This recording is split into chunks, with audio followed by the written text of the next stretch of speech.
जय श्री राम। योगेश अनंत काले सभी सुनने वालों को प्यार भरा नमस्कार। मित्रों, अगर मेरा कंटेंट आपको अच्छा लगता है तो लाइक, शेयर और सब्सक्राइब ज़रूर करें। हमें यूट्यूब पर जिंदा रखें।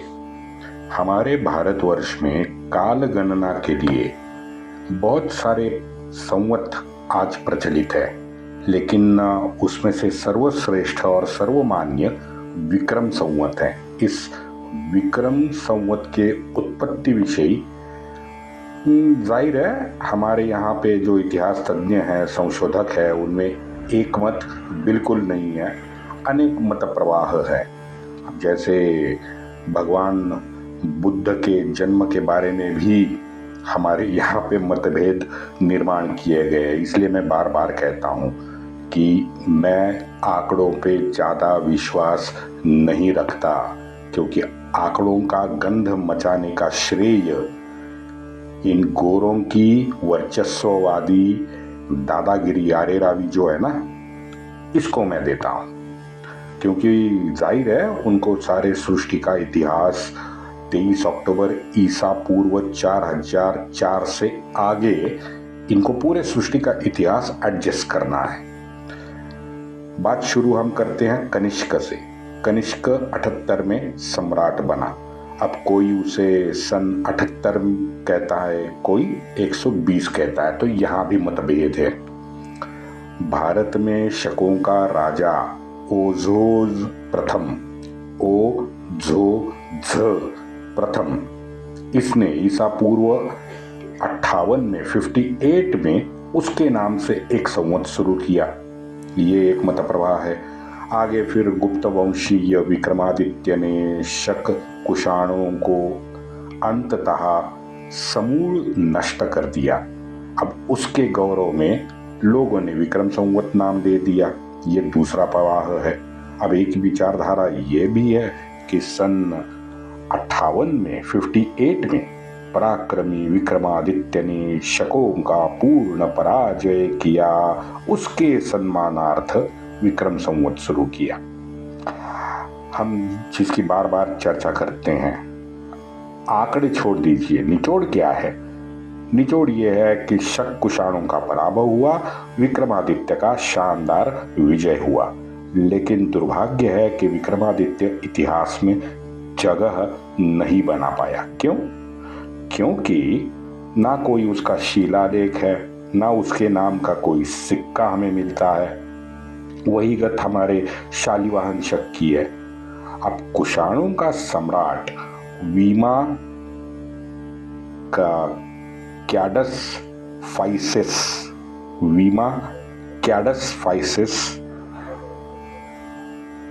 जिसे आज भी शक कहा जाता है, ये एक्चुअली कुषाण था लेकिन शक कहा जाता। अब ये सन 78 में वीमा का कैडेफाइसिस ये सन 78 में गद्दी पर बैठा। अब कोई ये थ्योरी देता है कि वीमा काइफाइसिस उसके वीमा कैडफाइसिस के बाद कनिष्क 78 में गद्दी पर बैठा, तो उसकी याद में शक ये चालू किया गया। आज हमारे महाराष्ट्र में पैठण के एक सम्राट थे शालिवाहन की, उनकी राजधानी पैठण हुआ करती थी। शकों का संपूर्ण पराभव उन्होंने किया। हालांकि 2-3 बार शालिवाहन का पराभव भी हुआ है, ये मैंने आपको बताया है। उस संवत को, शक संवत से इस पैठण के राजा शालिवाहन ने शालिवाहन शक कहना आरंभ किया। तथापि सन 78 का जो एक संस्कृत में लिखा हुआ एक शिलालेख मिला है, देवनागरी में है ये, उसमें स्पष्ट उल्लेख है कि गाथा सप्तपदी नामक पुस्तक का लेखक हाल, ये इसका नाम है, हाल नामक चक्रवर्ती सम्राट ने गुजरात सौराष्ट्र के शकों के क्षेत्र पर प्रचंड विजय प्राप्त किया। उसकी याद रखने के लिए उसके सम्मानार्थ शालिवाहन शक आरंभ हुआ। अब इसका भी निचोड़ देखिए मित्रों, यह है कि चाहे विक्रमादित्य हो, शालिवाहन हो, हाल हो, आक्रांता शक कुषाणों पे सनातनी भारतीयों ने प्रचंड जीत प्राप्त की और उसके सम्मानार्थ उन्होंने कालगणना संवत शुरू किया। इसलिए शक की बजाय संवत मुझे ज्यादा विश्वासार्ह लगता है, क्योंकि वेद काल से संवत्सर हो या संवत हो, हम काल गणना के लिए इसका उपयोग करते आए हैं। लेकिन शक आज भी स्मृति को गौरवान्वित करने के लिए शक संवत के नाम से समाज में आज भी यहाँ रूढ़ है। क्यों? क्योंकि उस विजय के स्मृति को हमें गौरवान्वित करना था। आक्रांताओं पे विजय के ये दो चिरंतन पाए हुए शब्द आज भी वैसे ही चल रहे हैं समाज में। वरना गुप्त जैसे आए चले गए, पुष्पमित्र आया चला गया, ऐसे अनेकों आए अनेकों चले गए, लेकिन व्यक्ति पूजा से ज्यादा हमारी संस्कृति में राष्ट्र आराधना को हमेशा से महत्व दिया गया है। आज 2000 साल से ये दो संवत लोगों के व्यवहार में आप देखते हो। वरना बीच में इस 25,000 साल की हमारी संस्कृति में कोई 200 साल आता है, कोई 100 साल आता है, कोई 30-35 साल आता है, कोई 20 साल भी आता है या 250 साल आता है, और ये सब मच्छर की तरह हमें परेशान करते रहे हैं। इन्होंने राज भी किया है, लेकिन आज वो लोग कहाँ हैं? निकल गए।